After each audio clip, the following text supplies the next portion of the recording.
औलाद जी तरबियत ऐं असां वालदेन जो किरदारु छा हुजणु खपे सर? असीं इस्लामी रियासत में रहूं था त बुनियादी तरह असांजे इल्म जो मंशूर इस्लामी हुअणु घुरिजे।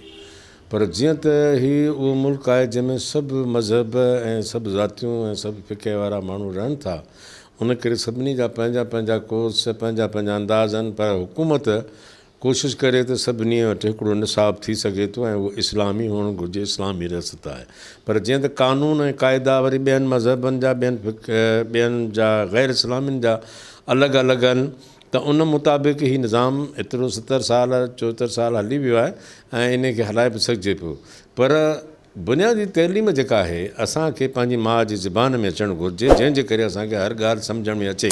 हाणे अॼुकल्ह असांजा ॿाहिरां अहिड़ा तइलीम जिते 30-30 हज़ार पंहिंजा महीनो उनजी फ़ी ॾियूं था मासूम ॿार जी, उहे पढ़नि था। उहो टोटली जेको पढ़नि था उहो यूरोप जो लिटरेचर, यूरोप जी एडुकेशन, यूरोप जी, जंहिंखे असांजा बच्चा सुधरियल ऐं फ़ख़्र ते ॻाल्हि करियूं था, फलाणे सिटी स्कूल में, फलाणे महांगे स्कूल में, फलाणे मुंहिंजो ॿारु पढ़े थो ऐं हेॾी फ़ी ॾियनि। बाबा पिरायो छा आहे उन मां? चई बसि येस नो डैडी वैडी इहो सिखियो आहे, सालगिरह सिखियो आहे, स्कूल में रोज़ु शयूं खाराईंदा, रोज़ु स्टार कढी था ॾियनि, ड्रेसूं पाराईनि था, हीअ कनि था, इहो सिखियो आहे। ऐं उनखां पुछिबो अलाह जा नाल, अलाह जो इस्म, रसूल करीम सल्लल्लाहु अलैहि वसल्लम जो सवायात या उन्हनि जो शुजरो या उन्हनि जे बारे में पुछिबो त चवंदा उहो असांखे कोन पढ़ायो वियो आहे। हाणे जॾहिं त तव्हां ठाहियो था फैक्ट्रीअ में जेको माल तंहिंखे चाहियो था, त अलाह तबारक व तआला पंहिंजे कलाम पाक में जॾहिं तव्हांखे वाज़िह तौरु ॿुधायो आहे, वमा ख़लक़तुल जिन्न फिल इंस इल्ला यअबुदून, मूं जिन ऐं इंसान पंहिंजी इबादत लाइ ख़लकिया आहिनि। टिकटिकीअ लाइ कोन ख़लकिया आहिनि, एक्टर थियण लाइ कोन ख़लकिया आहिनि, माइक खणी वियल लाइ कोन ख़लकिया आहिनि। वाज़िह हुन चयो आहे हीअ प्रोडक्ट असीं जिस्म जेको आहे असांजो अलाह असांजी प्रोडक्ट आहे। उन में पियल ब्रोशर जेको आहे सो क़ुर पाक आहे ऐं उन में लिखियलु आहे त हीअ शइ हीअं हलंदी, हिन जे ख़िलाफ़ु हलंदी, नुक़सान जीअं मेडिकली या दवाउनि में लिखियलु हूंदो आहे न ब्रोशर में, त बाबा हिन जा साइड इफेक्ट आहिनि, हीअ सही इस्तेमालु कबो त हीअं थींदो। त ऐं क़ुर शरीफ़ असांजे रग रग में अलाह साईं विधो आहे, छो जो रूह है क़ुर जेको अलाह साईं चए थो मिर रूह ई, मूं पंहिंजे रूह जो अज़ीम हिसो उन में पैदा उन मां पैदा कयो आहे। त रूह त उहो आहे जंहिं आलम जो इल्मु अॻु ई आहे ऐं उहो इल्मु अलाह साईं जेतिरो हुनखे अता कयो, तॾहिं त हुन अलाह तबारक व तआला जेॾी महिल चयुसि त अलस्त बिरब्बिकुम, आऊं तुंहिंजो रब आहियां, कालू भला कल्ब सां, तॾहिं तित चयुमि। हाणे उन ज़माने में आदम अलैहिस्सलाम जो अलाह जो एग्रीमेंट आहे इहो त बाबा आऊं तुंहिंजो ख़ुदा आहियां, तूं मुंहिंजो बंदो आहीं। उन चयो त बेशक तूं मुंहिंजो ख़ुदा आहीं। एग्रीमेंट इंसान सां अलाह साईं जो इहो आहे। हाणे इंसान दुनिया में आयु ख़ुदा जी तशरीफ़ बणिजी आहे।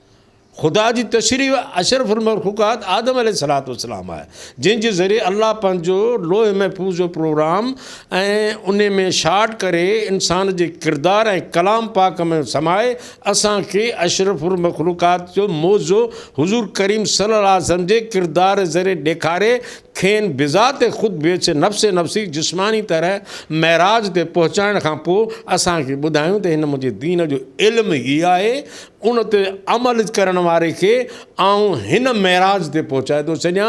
तव्हां इन जो नक्श करियो, तव्हां इन खे फॉलो करियो त तव्हांजी ज़िंदगी, तव्हांजी अमर ज़िंदगी महराज जी लेवल ते पहुची सघे थी। पर असां उन जो उबतड़ जेको बि ॿारनि खे नंढे हूंदे खां वठी अञा उज़वनि जे बारे में नियाणी ऐं पुट खे नथा सम्झाइण, उन जे लाइ बि पंहिंजी हिकिड़ी मख़सूसु बाबा ही उज़वा बि सभु न ॿुधाइजनि ॿारनि खे या अदब में शामिलु ॾिठे त पोइ साइंस असां ते हावी पइजी वेंदी न।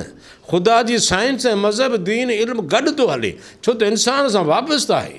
त इंसान सां हर शइ उथणु वेहणु 24 कलाक जो निज़ाम 5 वक़्तनि जी नमाज़ जे अलाह ठाही आहे, त बुख लॻण जो निज़ाम बि अलाह ठाहियो आहे। मानी घणा दफ़ा खाइजे, सुम्हणु केॾी महिल कजे, वाक केतिरी कजे, कमु केतिरो कजे, घणा कलाक ते केतिरी मानी खाइजे, अलाह साईं सभु शइ जो प्रोग्राम तव्हांखे ॾिनो आहे। पर तव्हां ऐं असां सभु जा सभु नंढे हूंदे खां वठी असीं अंग्रेज़नि जे ज़माने में जिन अंग्रेज़नि असांजे दीन खे ख़तमु करण जे लाइ, असांजी मदरसनि खे ख़तमु करण लाइ जेके बि कोशिशूं कयूं, उन्हनि में ख़ुशूसन अज़ाब वधि में वधि सिंध ते नाज़िल थिया ऐं सिंध में अॼु बि दीनी त छा पर निसाबी तहलीब सिंधियुनि जे लाइ ख़तमु थी चुकी आहे। बहिराणनि में वञी ॾिसो लखें ॿार दर बदर आहिनि।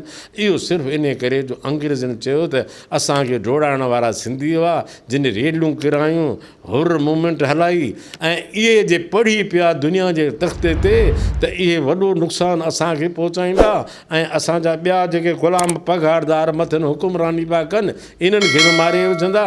तंहिं करे सिंध में तइलीम खे तबाह करियो। माशाअल्लाह जेको ॾिसंदा पिया अचो हर हुकुमरान उन जी ताईद कंदो पियो अचे।